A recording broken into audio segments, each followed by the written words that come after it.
Của trời đất vào xuân, ta gửi tình trên cánh bướm, bay về cõi thanh thang, có người đẹp như giấc mộng. I read you a story, a true story from Vietnam folklore.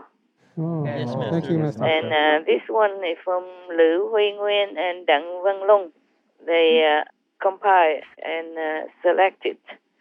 We have asked somebody to contact them and ask for permission. And they contacted one, they say okay. The other one maybe also okay. I didn't hear from them. I ask here if the author give us permission to read this story. I'm sure they would like to. Because one of the compilers is not anymore with us in the world. God bless his soul. May he be liberated. And his son said his father wouldn't have asked for anything, wouldn't have wanted to accept any compensation. So we took that as the permission.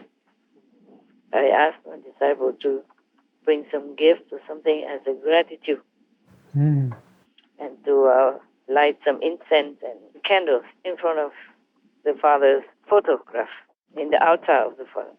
I'm sure he'll be happy that we read it. Yes, Master. Yes, Master. Because it will benefit others. Yes. Always, if I read the story, some stories always benefit someone. So they can learn something to be a good person. If they cannot go to heaven, at least be a good person on earth. Yes, Master. Many of the folklore of Vietnam are true stories, or at least the big part of them is a true story. True personages, true historical beings in those old times. Yes, Master. We have a lot of folklore stories, but some are not very suitable because it's a normal story, about people who probably go hunting and stuff like that. So it's not all suitable to read to you. Oh, right, Master. Yes, Master. It's about normal people outside there. Not normal, but they're just habitual like every other human. Yes. Thus incurring a lot of karma. I read some stories that I hope to help people to change their karma. Maybe not this one, but many other ones that I read to you. Yes, Master. So this one is about a person named Chử Đồng Tử, a person who was Aulacese, Vietnamese, a long time ago, in the ancient times, when the Aulac country was not as big as it is right now. The Aulacese Vietnamese country continues to be built up since ancient times, and from a small little country becomes bigger through many events or many exchanges for land or through alliance with other countries or through negotiation. A lot of things happened in the Vietnamese history. We don't have a lot of time to tell you here. I read you this story about Chử Đồng Tử. It's like a fairy tale because he is a very poor person. He lives with his father. Both are very poor. And they have only one piece of cloth which they take turns to wrap around if they have to see people or go out buying things or exchanging things. But then he will be married to a princess. Interesting or not? Yes. Very interesting. You wish you are. No, you don't have to. You're a princess. You're more than princess. Special from heaven. And will go to heaven. Not every prince on this earth will go to heaven. So you are better. All right. Thank you, Master. Nice, huh? Nice. Thank you, Master. You're welcome. If you continue working for the world unconditionally, of course you're better than any prince because you have love. Any prince who has no love just takes care of his own position and political needs, and he's not worthy. Prince or prime minister or president, the same. They're not worthy if they don't have love, compassion, and selfless service to humankind. Yes, true. So therefore I say you're better than any prince, that type of prince. Chử Đồng Tử is his name, okay? Now, begins the story. long time ago. In Vietnam, in a village named Chử Sa. Chử Sa nowadays is the district Vang Giang. Before that, it belonged to Bắc Ninh, but nowadays it belongs to Hưng Yên. This is some location in Vietnam in the south, in the north. Sorry. This person, Chử Đồng Tử, his father is Chử Cù Vân, because they are so poor that both of them have to take turns to have a rag to wrap around their private area. If they have to go out of their vicinity of their house or something. Okay. One day, his father died because he's been sick, very sick. And before he died, his father said to him, after I die, you should not use the rag to cover me, to bury me with. You must keep it so that you can continue to survive outside. When you want to go out, you wrap yourself. So don't give it to me. Right. But after his father, Cù Văn, died, Chử Đồng Tử had no heart to bury him naked like that. So even though there's only one rag left for him to cover himself to go out for decency, he still used it to wrap around his father before he buried him. Such a very filial son, hey? Yes, master. Very respectful. Yeah, who would be so loving and kind and respectful and filial like that. Most people would think about themselves first and would think, okay, he died already, what for would he need it? I need it more. It's normal thinking like that, but he must be a very good person somehow as well. I wasn't prepared, okay? I just did it quickly, so I didn't prepare. It's getting cold now. He buried his father and continued to live. He had a little hut on the bank of a river. Every day, according to the story, he went and caught some fish people. And then with that, he could exchange them for other necessities, like rice and stuff like that, with those boat people that passed by. Yeah. At that period of time in history, there was a princess.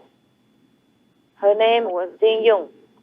Tien Dung is a Vietnamese name, but it means fairy-like, meaning she's beautiful like a fairy. Yes. And she was exceptionally beautiful.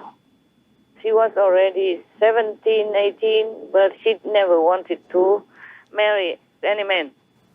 Right. She only liked to go on the boat, traveling here and there with the boat to see beautiful scenery and locations. The king loved her very much and accepted her request, so he prepared a very beautiful boat, a big one, big boat with a lot of servants. So wherever she wanted to go, they would take her there. The king never forgave it. One day, Princess Tien Dung was on the boat enjoying the scenery and the freedom on the river with her servants. So her boat went in the middle, and in the front there were guards, bodyguards, and soldiers, and on the back also like that. Her servants and her soldiers, the bodyguards, were in the front and in the back of her boat. Her boat was in the middle. They are protecting her. Right. Yes. And ready to serve her, of course. Princess, daughter of the king, not like me. I don't even have one. Stay in a little room. Not really a room. It's a shabby kind of ready-made stuff. 2x4, eh? In front of me there are trees. Behind me there are trees. Same with the left and the right. No one else. no bodyguard, no soldiers, nothing. Tree gods. Yeah, they are also guarding me in a way. Yeah, yes. They're big and powerful, strong, muscular trees. Yeah. So when they arrive at a part of the river in the village Tsa, people saw their boats. It looked like they covered the whole river, the whole river part of that area. Probably many boats, yes. Right. Because she has one boat, but different, yeah? And the other boats belong to her retinue. The servants and all that, yeah? Men and women and soldiers. Chử Đồng Tử saw it. He was kind of trying to catch the fish people, with the small kind of self-made basket, yeah? They put it in the water and then the fish come in, but they cannot go out, those small things like that. But when he saw so many boats and so many soldiers and all kinds of very impressive crowd like that, royalty. So he was so scared, he threw away his basket that he used to catch the fish people. Anybody knows that kind of basket that they put in the water and then the fish come in? It's just a small catch, It's not like a net or anything. Anyway, it's a kind of basket you can see through, but there is only one way because the mouth is big and it gets smaller inside. So the fish people can go in easily but can't come out. They're trapped. Yeah, cannot get out. It gets smaller inside, so the fish people can easily maneuver to come in, but when they come out, then it cannot. So that's how they catch the fish people. Not a lot. But that's all he could have. But even then, he saw so many soldiers and people and such a royal, impressive crowd like that on the river. So he threw his fishing device trap and then ran away. But he could not go very far because over there it's like a sandy river bank, and there's nowhere else he couldn't run fast enough. So he went onto the river bank, but he kind of dug a hole in the sand, and then he buried himself in there, using sand to cover him as much as he could. The princess saw that this is a very beautiful river bank, and then here and there were some big trees that had good shade, very comfortable and very cool. So the princess loved it. So she ordered all her boats to anchor on the riverbank. And then she selected a place which had nice shade from the big tree and asked her servants to kind of make a tent using a cloth to make a circle to cover one small area so that she could go inside to take a bath in private. She went inside, took off all her clothes, and then she stayed there splashing around, swimming a little bit. But she didn't know that wherever she was at that time, with even all the clothes hanging around her, it was exactly where Chử Đồng Tử was covering himself with the sand. Yeah. The way she was splashing around and digging the sand, and after a while, all the sand ran away. And revealing that man. So she saw him with all his splendor in the birthday suit. The princess was so startled and shocked and asked him, what is he doing there all naked like that? So Chử Đồng Tử told her that he didn't have any clothes. And then he saw her retinue and boats and soldiers like that, so he was so scared, so he had to bury himself in the sand to cover himself, to hide. And then the princess told him, I have vowed never to marry or have anything to do with any man, but it looks like heaven arranged this by destiny.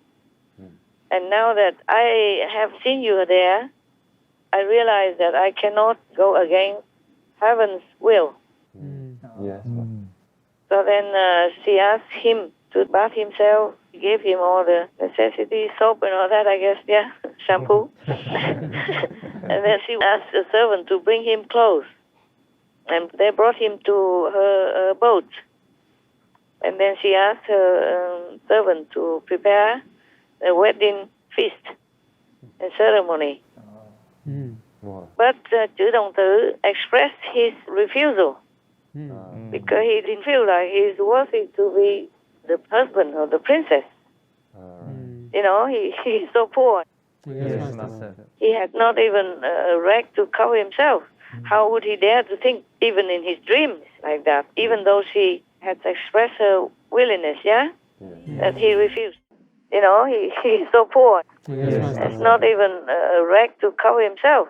How would he dare to think, even in his dreams, like that, even though she has expressed her willingness, that he refused.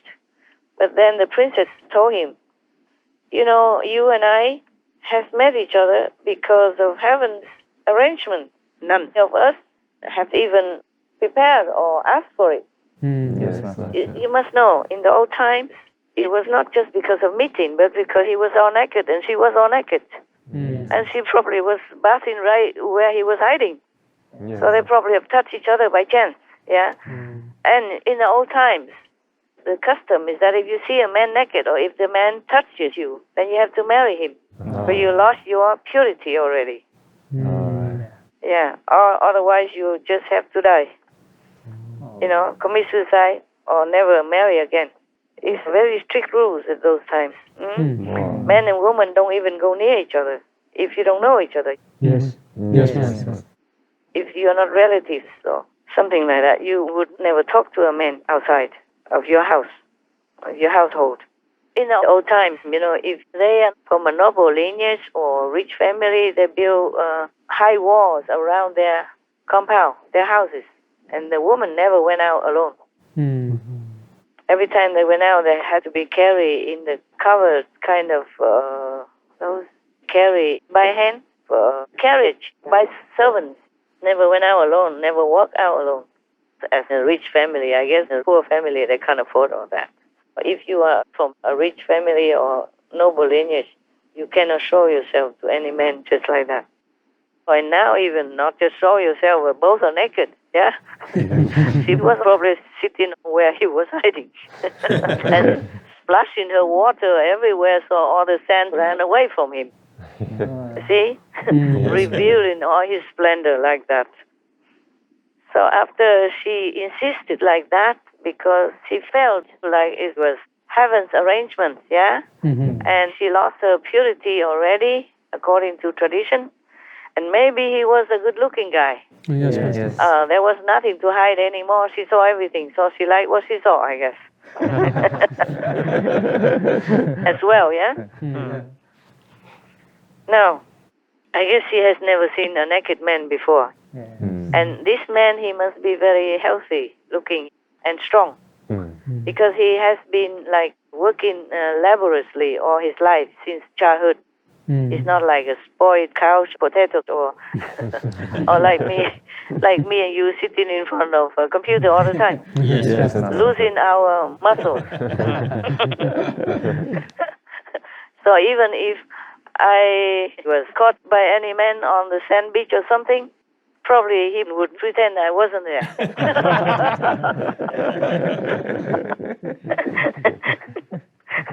Okay. Not like before, huh?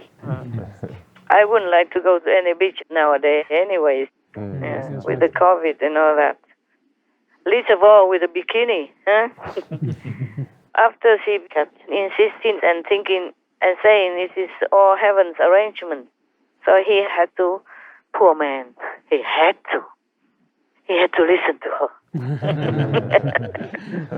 Oh, poor guy, hey? Don't we feel sorry for him? He had to. Like he forced himself to agree with her. Maybe he just refused as modesty, you know? But I think such an exceptional beauty like her, how would he refuse even? Yeah? Yeah. Even the most stupid man would not refuse, honestly. Huh? Yeah, She's right. not just a princess, rich and secure, but she's exceptionally beautiful. They say that maybe world class, meaning above all world beauty. Wow. That is their description. So I think he just kind of saying no, you know. I had to because he felt maybe inferior as decency, but I think he would have loved to say yes, huh? Yeah. But he had to let her convince him a little bit. I think both of them try hard. Try too hard. All right. So they became husband and wife after that. After he had to force himself to be the world's most beautiful woman's husband. Yeah. We do feel sorry for him, don't you? We feel sorry for both of them. They had to, because heaven's arrangements. Yeah? Yeah. It truly could be, because how come in the whole big river, why did he have to stay where he was hiding? Yeah. Yes. See what I'm saying? Yes. And right exactly where he was hiding. Yeah. Not just near or next to it, but right where he was hiding. Yeah. And covered with all the curtains, with him in the middle of it. They didn't see him, of course, yeah? Probably he was hiding in the bush with the sand covering him. Most of the part, and then half the remaining part was in the bush also, yeah? They didn't see him. They thought it was a nice shady area. So they make a tent there and just tented him in. Sorry for both of them. He must be very handsome because he has been working in the open air all the time, and he had to labor hard in order to take care of himself and his father. Mostly when the father was older, he must do a lot of work for both to survive. So I'm sure he was a muscular person with the six-pack or something you call it. Yes, well. And this princess, she's a teenage, 18 is about the time. It's the age of springtime. Yes. And she has probably never seen a man naked like that before. Yeah. And he must have been good looking also. Right there, heaven arranged so well. But not everybody is happy. They were both very happy. But the king was not happy. He was so vexed, so angered. So he called all his protecting bodyguards and all the servants of the princess, recalled them all, told them to go back to the capital, to the palace. The princess was very afraid of her father's anger, so she just had to stay back there with her husband and the normal citizens. And then both of them tried to find a way to survive. But as if it was heaven's blessing, whatever she does, whatever business she does, was getting more and more prosperous all the time. She became very rich. And then finally, where she was, people came and went and made business and all that. It became like a village. Or smaller than a village. What is it then? What is smaller than a village? Okay, we just say village. Who cares? Yeah? Small village. A hamlet? A hamlet, yeah. With many people coming and going. Very prosperous, very lively. And after a while, somebody advised her to go, to ask some of her workers to go to the sea, to find something very, very rare and precious, so that she can exchange for some other things. So she let her husband go with other workers. And then Đồng Tử, we went and then happened to see a very beautiful place. And looking up to the mountain, he saw a little hut up there. So he climbed up the mountain. And then he saw a monk staying there. His name is Phật Quang, meaning Buddha's light. The Buddha's light monk observed that Đồng Tử is a very, very sincere and honest person, very decent and honest person. So he wanted to initiate him into his practice, spiritual practice. After that, Dong Tử doesn't want to go to the sea anymore. He stayed there forever. He stayed there, just stay there. And then he studied with his master. It sounds like one of your brother or sister. Eh? After initiation, they never want to go home. Eh? I have to even push them because they have obligations at home, you know, like family, business, or whatever. He studied with his master for 1 year long. And then the monk Phật Quang gave him a stick, like a walking stick, and a hat. And then let him go down the mountain and go back home. He said, this stick, walking stick, and the hat has a lot of magic in it. So whatever you need, you might use it. Probably he told him some extra ways to help himself as well as empower him with some magical power. So Đồng Tử went back home. He did not want to go. Reluctantly. It's just his master say, time to go, man. Don't stay here. Don't be too comfortable, eh? Okay. After 1 year, the master probably had enough with him, even whatever, told him to go home. So he went home. He also used all these things that he had studied with the master, passed it on to his wife, transmitted to his wife. And after that, both of them, husband and wife, left this area where they had been doing business, left the hamlet or the village where they had been prosperous and made business. And then both of them went to find a quiet and peaceful area to live a very simple life, maybe just a hut or something, to practice spiritually. Yeah. One day, both of them were walking on the street, and the evening, the night has already begun to come, but they had not found any place with people, had not found any populated area. So the couple used the stick that the master gave them and then put the hat on it so that they can stay together, you know, to try to avoid the dew, the wet dew. And then they leaned on each other and slept under the hat and the stick that's buried in the earth. So they slept like that.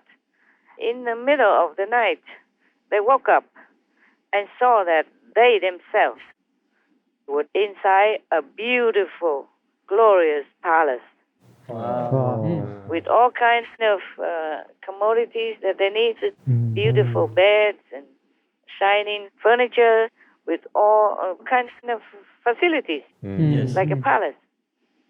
And even had servants. Servants, you know, a young teenage and royal servants, women, royal servants and men. And also a lot of soldiers and guards, bodyguards, all over. It was very lively around their palace. Yeah. The next morning, they woke up and went out of the palace and looked around and saw big royal walls already all over for protection. And then have guards everywhere, a lot of them. It's like a king's palace and scenery. So they settled there.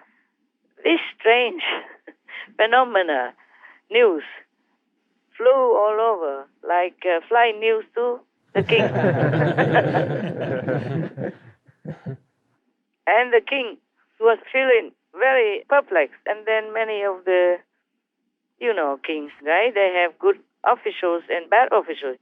Those that are telling him, oh, they must be planning to make a revolution, go against you, Your Majesty.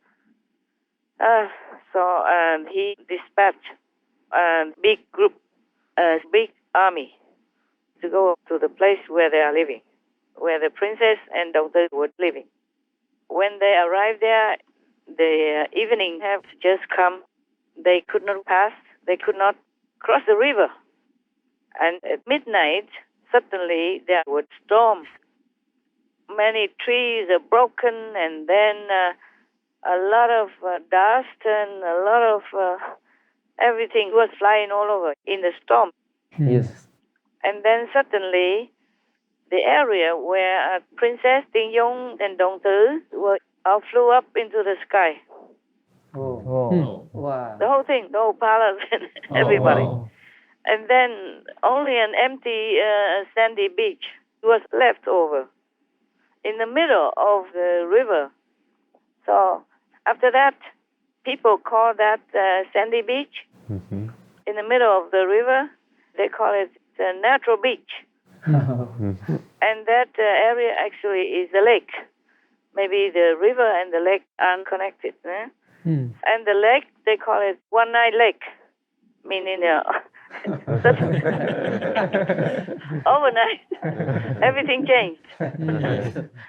And because the people saw such a phenomena, they built a little monument Mm-hmm. to worship the husband and wife on top of that sandy beach, the natural beach, because it just naturally came out because it wasn't there before, and then it just one night lake. Yeah. Generation after, meaning the next generation, there's a king who passed by that area and stopped there and camped there with his soldiers in order to fight against the Liang dynasty's government. They probably dispatched their soldiers to invade Vietnam at that time. The king's name was Triệu Việt Vương, and he was probably pushed by the Chinese Liang dynasty soldiers, fighters at that time, so he has to go over there and camp over there. And when he was all surrounded by the enemies, the situation was really urgent.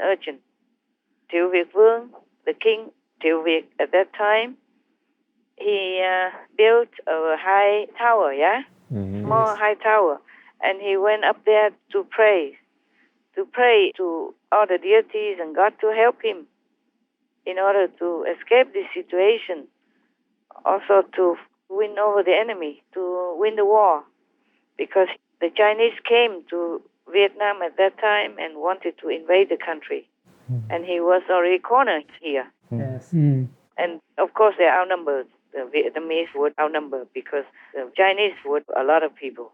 They always have a lot of people. Anyway, looked like they were dying already. But then suddenly, because he was so sincere and he was innocent, the Vietnamese, they didn't go and do anything to China. China at that time just went there and wanted to invade their country. So he was very, very sincere, of course, and pray. And then suddenly he said he wanted to escape this and win the war and protect his country. So please help them. And then he suddenly saw a deity, very dignified, fly down from heaven with a dragon. He drove on top of a dragon and flew down from heaven.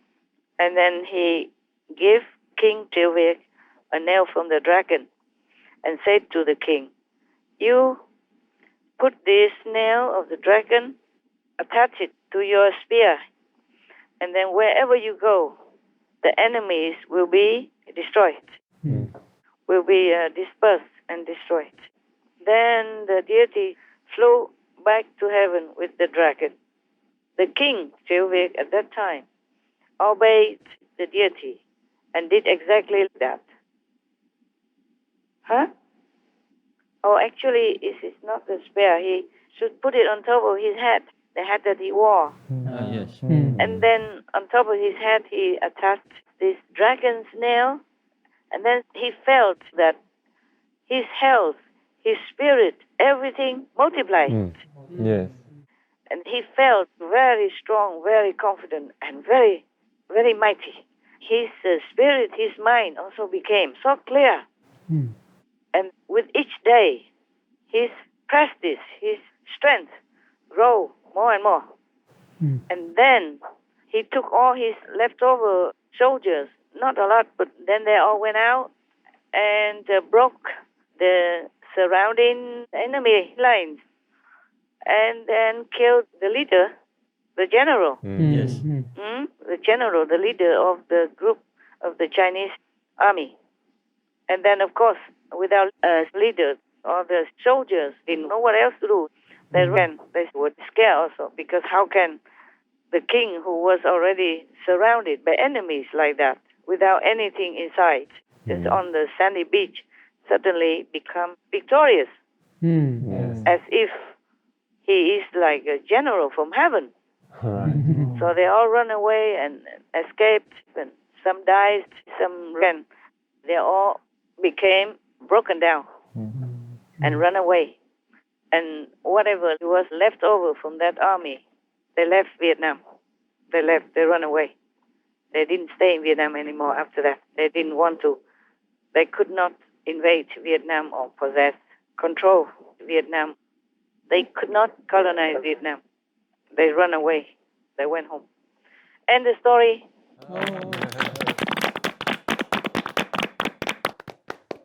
The person who told this story is named Vũ Ngọc Phan. We thank him also. We thank him here. Posthumous, I guess. We thank all the authors and all the persons who told all these stories. It's from a real story. Wow. These personages existed, and the location still exists. Oh. All right. Very good. Thank you all, and thank you, the princess and the prince. Thank you, Master. Oh, I have a question, Master. Please. When the palace of the princess and her husband flew up, where did they actually fly to? Does it say, Master? I just say flew into the sky. I wasn't there. I don't really know. I wonder what happened to them. Yeah, I wonder myself. I guess they just went to heaven. Yes, most likely, I think. Their time went up. They just wanted to live simply, or in a hut or something, and then all this was the manifestation. Yes. So if the things went up to heaven or not went up to heaven, it's just our interpretation. Probably there was a palace, everybody saw it, and the next day no more. So the husband and wife probably went to heaven. Some people just flew up and then disappear. Yes. It depends on how they choose to die. Yeah. Maybe the storm carry everything away. So this is just a manifestation kind of palace and environment, you see? It's made by heaven, by the protectors of heavens, or by the merit of these couples, or by the magical power from his master, manifested through the physical gift that he gave to them. Yes. It's possible to do that. It's possible to manifest things, but they won't last long. Yeah, either they disappear after you're done with your needy situation, or the magic will wear out. It was just for emergency use, because the couple did not have any residence, and did not find any populated area, did not find a human settlement anywhere yet. But it's so dark or dangerous for them. So the magic just manifested like that for them, according to also their worth. Yes, Master. If they are not that worthy, then probably it would just manifest a hut or a tent like what I had, okay? Or a 2x4 residence. I call it a palace where I live, okay, huh? That's all I have, really. I could not stay in a cave even anymore. Yeah, wherever I go, whatever happens, it just happens. And I don't care. I couldn't care less. I'm happy. What was the moral of that story, Master? What's the moral? Yes. Yeah. I don't know. What do you think? Maybe if you practice spiritually, you have protection from heaven? Yeah. Bravo. Why didn't I think about that? Yeah. You see, they are worthy and they are truly saintly. Because it's not like for a lustful relationship that they're together. Yes. And even if it was, afterward they learned spiritual practice. They were just together as friends. Yes. They even became rich and prosperous, but they did not care. They left it all just to wander around, trying to find a quiet place and tranquil place to practice spiritually. So, of course, their master knew that and gave them some protections for emergency use. And the husband, you saw that also, having an exceptional worldly beauty. The most beautiful girl in the world, that's how they're described. Yeah? And still, when he saw the spiritual master and knew the spiritual practice, he forsook it all. He forgot his wife and prosperity and business and home, anything. Not even wanting to go to the sea to collect some precious stones or something in order to be rich. Disobey his wife even. Imagine that. How dare he? How dare? How dare he? Yeah. He forgot that at home was prosperous and luxury and comfort. And he even forgot his wife's order. Oh, my God. Then imagine, he must have had his spiritual inclination already. Yes, master. Before he met his master. And he even stayed there for 1 year and didn't want to go anywhere. And then the master had to shoo him out, knowing that his time, he had to go. Because maybe his wife is praying at home and tucking as a master. It happens to me all the time. People want to come and want to stay with their family, calling inside. And then they left for some reason or no reason or any reason. Maybe it's not all their intention. It's just they are feeling pulling away. And they probably didn't know why. They got some excuses or whatever. It's not the real reason. Yes, master.